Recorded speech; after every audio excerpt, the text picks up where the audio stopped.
Assalamualaikum guys, balik lagi nih bareng aku Maman di channel Guys Station atau Good Friends Station, yaitu station buat teman-teman yang baik seperti teman-teman yang sedang menonton videoku pada kesempatan kali ini. Nah, terus sekarang apa nih Good Friend yang akan kita bahas? Nah, sekarang Bang Maman nih ada pembahasan yang mungkin juga beberapa teman-teman atau banyak dari teman-teman yang bertanya-tanya nih, kenapa Pulau Lombok dijuluki dengan nama Pulau Seribu Masjid? Oke, jadi julukan ini sebenarnya udah tersematkan dari sejak tahun 1970, teman-teman. Waduh, udah lama banget ya. Dan oleh siapa nih yang menjuluki Pulau Lombok ini sebagai Pulau Seribu Masjid? Nah, ternyata jawabannya adalah dulu pada tahun 1970 ya, Bapak Effendi Zarkasih yang pada saat itu menjabat sebagai Dirjen Bimas Islam Kementerian Agama, yang memang pada saat itu beliau mengunjungi Lombok untuk meresmikan salah satu masjid yang berada di kota Mataram, tepatnya di Cakranegara, yaitu Masjid Jami Cakranegara. Dan ketika beliau datang ke Pulau Lombok, beliau sangat terheran-heran dan takjub melihat keindahan dan banyaknya masjid-masjid di Pulau Lombok yang tersebar di segala penjuru Pulau Lombok ini, teman-teman. Dan itulah sebabnya Bapak Effendi Zarkasih memberikan gelar Pulau Lombok sebagai Pulau Seribu Masjid. Dan memang ya, setelah disurvei ya oleh beberapa peneliti, ternyata memang di Lombok itu memiliki ada banyak banget masjid, teman-teman. Ada 3.767 masjid besar dan ada 5.184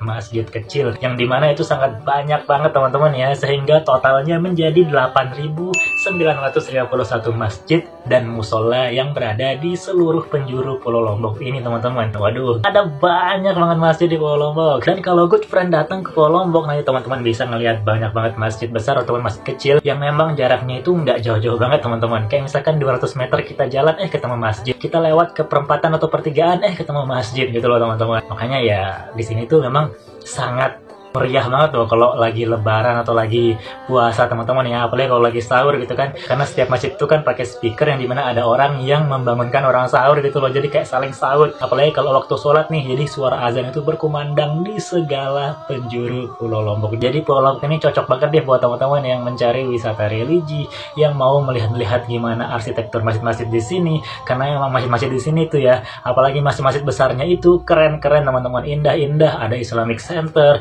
ada masjid-masjid jami yang memang tersebar di banyak tempat di Pulau Lombok, dengan menara-menaranya juga ya, sebagiannya itu ada yang nyala-nyala, teman-teman. Pokoknya kece badai deh, teman-teman, arsitektur masjidnya. Pokoknya bagus-bagus banget deh masjid-masjid di Pulau Lombok. Nah, bayangin aja teman-teman ya, Pulau Lombok itu luasnya 4.725 km persegi. Dan dari pulau sekecil ini ya, teman-teman ya, terdapat 8.951 masjid dan musola. Gila nggak tuh, banyak banget kan? Belum baik kalau ditambah dengan masjid yang memang berada di Provinsi NTB, karena kan memang Lombok itu termasuk dari pulau yang ada di Provinsi Nusa Tenggara Barat ya, yang memang kalau digabung banyak masjidnya itu menjadi 9.996 masjid, teman-teman.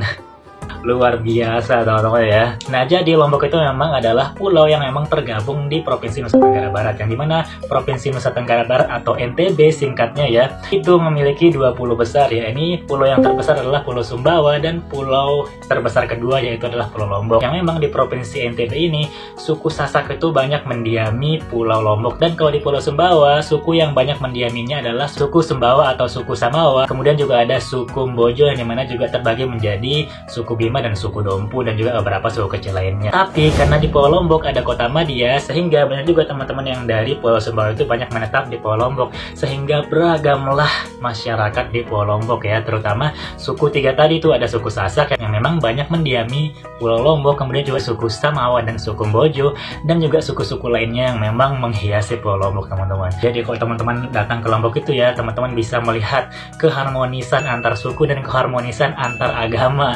Kenapa, teman-teman ya? Karena memang walaupun banyak banget masjid di sini, tapi kita sebagai umat Islam di Pulau Lombok itu sangat menghargai antara umat dari agama-agama lain, teman-teman. Kayak umat Hindu, kemudian umat Kristen, Konghucu dan Buddha, semua hidup rukun di sini, harmonis, tanpa ada dendam, tanpa ada kayak rasa sewot antar yang lain ya. Karena emang orang Lombok itu suka perdamaian, teman-teman. Jadi kalau teman-teman kesini yang memang bukan orang Islam, it's okay gitu loh. Kita ini kan juga adalah pulau wisata, teman-teman. Ada wisata konvensional, konvensional dan juga ada wisata halal. Jadi teman-teman kalau mau ke wisata yang konvensional ya silahkan, kalau mau ke wisata halal di sini ada banyak banget teman-teman. Kenapa dibilang wisata halal? Karena emang Pulau Lombok ini menjadi destinasi wisata halal terbaik di dunia teman-teman, dan pernah mendapatkan beberapa gelar seperti The World Best Halal Tourism Destination dan The World Best Halal Honeymoon Destination. That's why Pulau Lombok ini emang terkenal menjadi pulau dengan wisata halalnya. Kenapa disebut wisata halal nih good friends? Karena emang wisata halal itu adalah wisata yang memang terlibat di dalamnya ajaran Islam teman-teman. Terus juga karena kan memang banyak masjid ya, terutama untuk orang Islam nih ya, karena emang kan sangat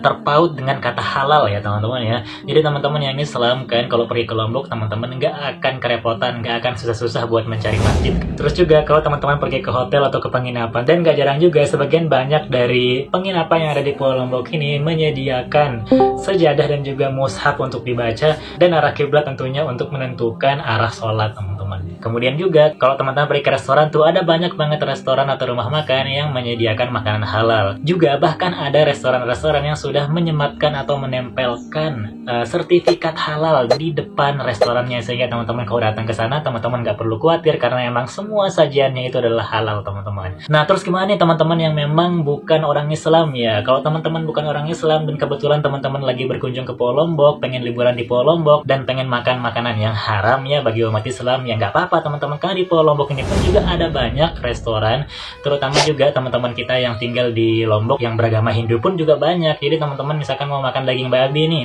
of course di sini ada juga teman-teman, karena kan di samping kita memiliki wisata konvensional, kita juga memiliki wisata halal yang memang sangat terkenal banget di dunia teman-teman. Nah jadi ya, karena Pulau Lombok itu memang pulau seribu masjid, tentunya mayoritas orang yang tinggal di sini adalah orang-orang Islam teman-teman. Dan banyak orang dari luar Pulau Lombok itu berpikir kalau orang Lombok itu orangnya bukan Islam gitu ya. Padahal orang-orang di Lombok itu, terutama suku Sasak itu memeluk ajaran Islam. Bahkan nggak cuma di Lombok aja, tapi di Provinsi Nusa Tenggara Barat itu orang-orang banyaknya memeluk agama Islam teman-teman. Jadi sekarang udah terjawab ya, kalau Pulau Lombok dan Provinsi Nusa Tenggara Barat itu mayoritas penduduknya memeluk ajaran Islam. Selain ajaran Islam, di Pulau Lombok agama Hindu menjadi agama kedua terbanyak. Sekitar 15% dari penduduk orang Lombok itu memeluk ajaran Hindu teman-teman ya. Dan kemudian agama di posisi ketiga itu ada Kristen, Katolik, lalu di bawahnya ada agama Buddha, dan kemudian di posisi terakhir ada agama Konghucu. Nah jadi di sini kita rukun banget buat hidup berdampingan antar umat beragama. Kita saling menghargai antar umat beragama,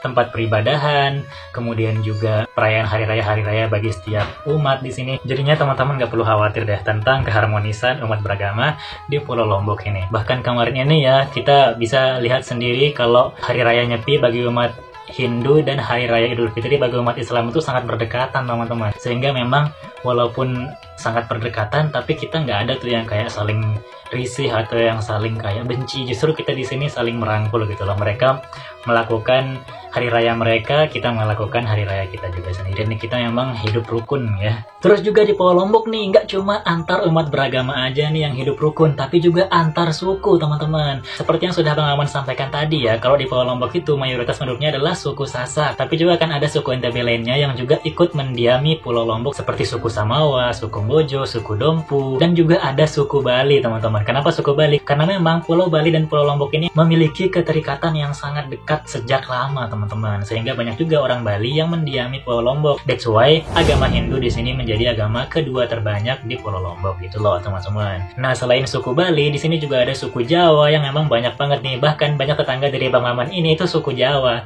Di depan rumah Bang Maman pun aja itu suaminya orang Jawa teman-teman. Kemudian juga ada suku Bugis, ada suku Banjar. Kemudian ada yang dari orang-orang Sumatera juga, karena Bang Maman punya di sini tetangga orang Sumatera juga, dia orang Nias. Orangnya baik banget teman-teman. Kemudian juga di sini ada suku Tionghoa, kemudian ada suku Arab juga ya. Karena emang ada banyak banget teman-teman. Terutama nanti kalau teman-teman pergi ke Kota Ampenan, yaitu adalah kota tua yang dimiliki Pulau Lombok. Di sana ada banyak banget kampung-kampung dari daerah-daerah luar, seperti misalkan kampung Jawa, kampung Bugis, kampung Banjar, kampung Arab, kampung Cina. Cina gitu ya, yang memang sudah tersasakkan. Kenapa dibilang tersasakkan gitu ya? Karena memang keturunan-keturunannya itu udah banyak bercampur baur dan menikah satu sama lain dengan orang lokal, teman-teman. Makanya kita nggak heran ya kalau pergi ke Ampenan itu kita bisa ngelihat orang yang wajahnya Arab, orang yang wajahnya Cina, orang yang wajahnya kayak bahkan bule, teman-teman ya. Tapi kebanyakan dari mereka itu nggak bisa menggunakan bahasa leluhur mereka. Mereka hanya paham bahasa Indonesia dan bahasa Sasak, teman-teman.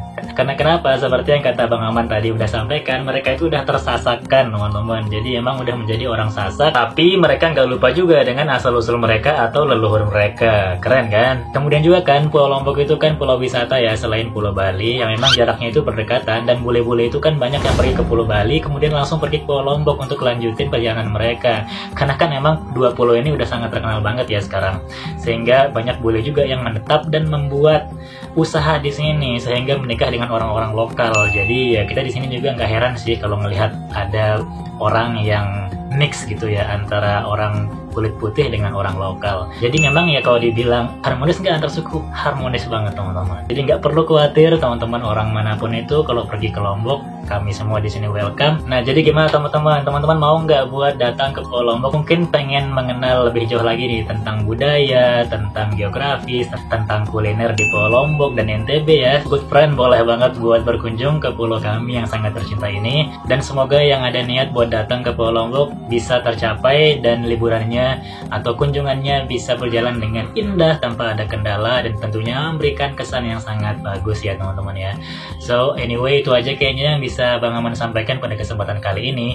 Next time kita akan bahas tentang ada banyak banget deh pokoknya hal-hal seru yang memang bisa Bang Aman bahas tentang Pulau Lombok ini teman-teman. Terima kasih yang udah menyimak video Bang Aman sampai akhir, dan kalau dirasa channel ini bermanfaat langsung aja subscribe, like, comment, and share. Dan buat teman-teman yang mau follow, karena di sana Bang Maman update tentang kehidupan keseharian Bang Maman ya. Dan ya mungkin hanya itu aja yang bisa Bang Maman sampaikan. Terima kasih. Wassalamualaikum warahmatullahi wabarakatuh. And see you guys next time on the next video. Bye guys. Bye.